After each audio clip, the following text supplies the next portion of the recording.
Malo la Maria ho ki to mai le i to to pe fa Maria ko ni ke fa ho pa to mo ai ma ho ko ni ai fa na ko ni ai ko lo fa na ko ni ko buhiva ko hina ke fa pa ko ni na to ia me to ko ia ko ko to vai fa ko ve se ni fitu ke ia ko ni ka ko ia ma ko ma ai ko lo ko ia o fa hina ke ko hi ka o to ai pe ke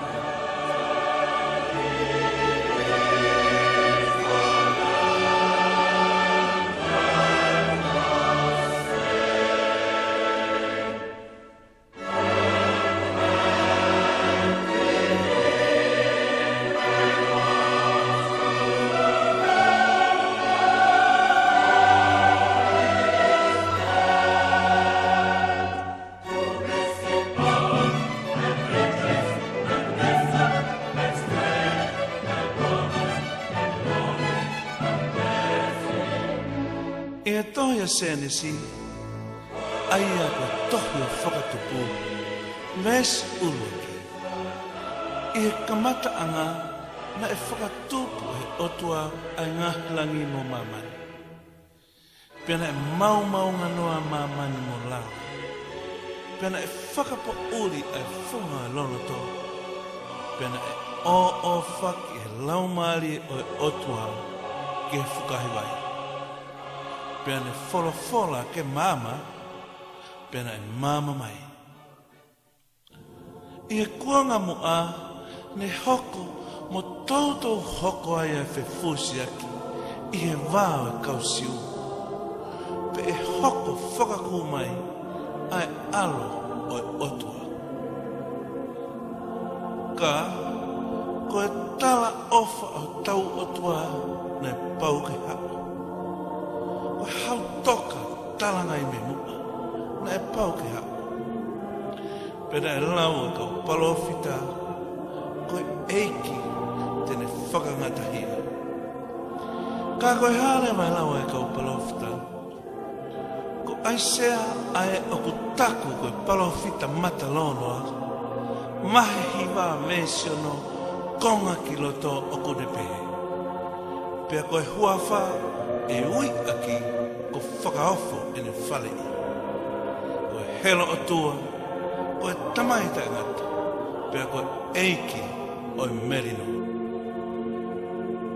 Mo oni ko e pure anga o e otua, ko e matawai mo ui. Pea ko hono urunganga, ke tafe, tupu, pea mo mafola. Na hiri pea no kamata o e sesue sirana e sene wesle, i Britania, i ngai tau ki mua o Centuri Hongo Fulmavalu. Ne whakautu utu, hono to kanga e kina o ngā ue whaka evangerio. O tupu ai ene lea, o mamani e ku potu ngā ue. Na e whisiki hake ai mo ngai kauta ngā ue whaka evangerio.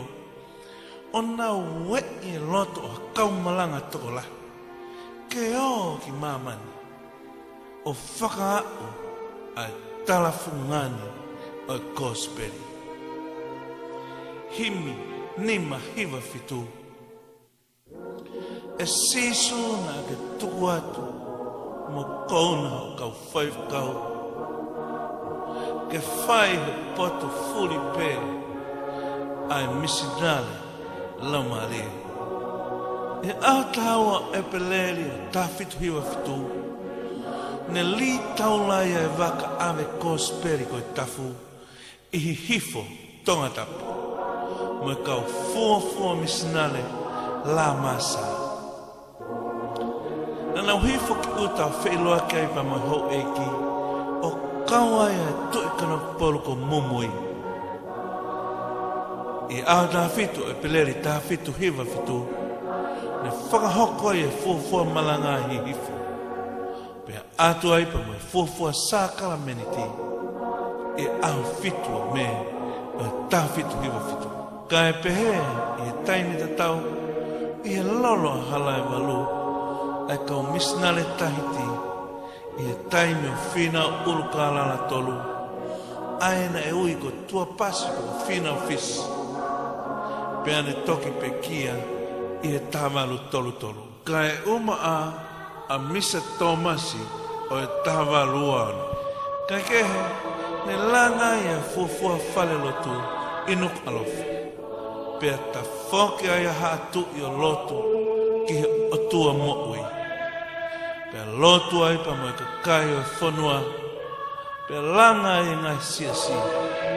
O a, tuku au mai, o au ke ngai ahona. I okalani Nusila, tolahi pa mo tau kakai tonga o kunau iai. Pako taha ia o ngahi siasi, aia kulanga i menkuli, o siasi o kautonga, aia o iloa ko loto fale ia. Aia o ku whaife kawai, a kolo manukia. Aia o ku se tuata ia siri terepo, pea tokoni ki ai a manu naiata. Pako sekeritari ko Ilaias Ufi. Kai kehe, o ku longo mo ui ai tapa kotoa pe i siasini. Peko e whanau kotoa, o ku nau kauhi youth ai siasi, pa mo e patungawa evangelio.